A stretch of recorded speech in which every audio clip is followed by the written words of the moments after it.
We're going to be talking about 5 secrets you didn't know about Judge Judy. But before we can get on to that, go ahead and like and subscribe if you have not done so already. It helps us out a lot.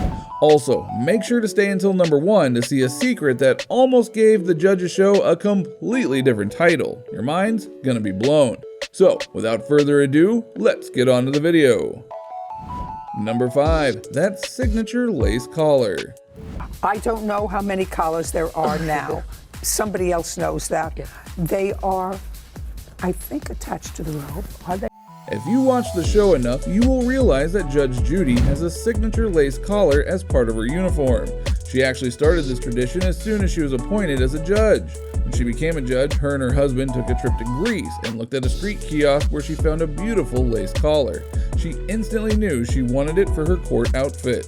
Usually a male judge would have a white collar and tie under their robe, while a female judge has nothing. She figured the collar could make her face seem more perked up, while also making everyone think she couldn't hurt a fly, and then surprising them with her sternness. Judges, they wear a white shirt which shows through, and usually a lovely tie, that was bright colored, so they look terrific. And the women had this black. Number 4, like father, like daughter. Yes. July, July. Yeah. Judge Judy isn't always serious. She's got the type of humor that could subdue any tension in a room. Turns out she gives credit to her father for teaching her how to deliver a punchline. Her father was a dentist, and he needed to learn how to talk people out of their nervous state. He would then make jokes and chatter at the dinner table. He became really good at it, and luckily Judge Judy picked up on it too.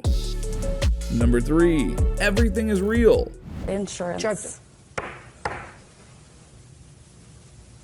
I'll get there.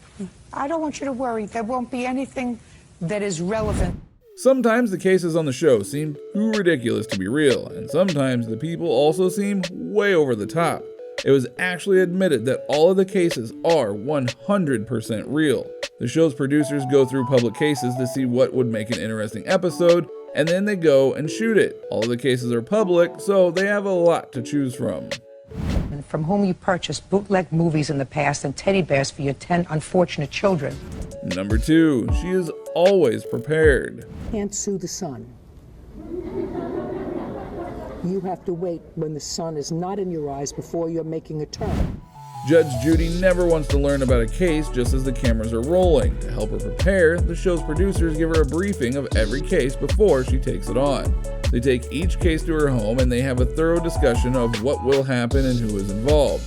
This way, she already can determine who is responsible for what, and all she needs are testimonials from the people involved. Now, this is smart, so she can stay witty and make sure she's always one step ahead. The defendant didn't want anybody sleeping over. She didn't want any drugs or alcohol in the house. That's mentioned twice. And she says that the reason she asked you to leave was because she found drugs. Number 1, name of the show. How old are you, Nicole? 24. Who do you live with? Michelle and Leticia. How long have you lived with them? Since May May of 2010. 10. And where did you live? The show is named Judge Judy because, well, that's who we all came to see when we turn on the TV, right? Well, it turns out she didn't always want this name for the show. She originally wanted it to be called Hot Bench, a term often used in court. The producers told her that the average viewer wouldn't be able to catch the niche reference. She then wanted to call it Judy Justice, and this came from an old term that was used to describe her before the show. After some thought, they settled on Judge Judy. The judge herself figured it would work since it meant they couldn't replace her as the main judge. Although many know her as this, Judy Scheinlin never introduces herself as Judge Judy. It is always either Judge Scheinlin or Judge Judy Scheinlin. We're traveling slowly enough and far behind enough so that they were able to stop. Now, how much did you... Well, everyone, I hope you enjoyed. While you are here, go ahead and click the links above to check out some of our other awesome videos. Also, do not